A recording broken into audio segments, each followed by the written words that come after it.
అందరికీ వందనాలు. ఈరోజు దేవుని వాక్యం, సూర్యోదయము మొదలుకొని సూర్యాస్తమయము వరకు యెహోవా నామము స్తుతినందదగినది. కీర్తనలు 113వ అధ్యాయం 3వ వచనం. దేవుడే నాకాశ్రయంబు,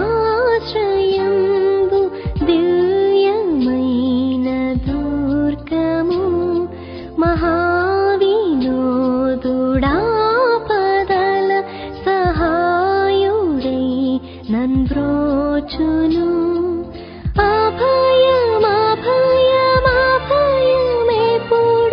ఆనందమానందమానందమౌగ, దేవుడే నాకాశ్రయం.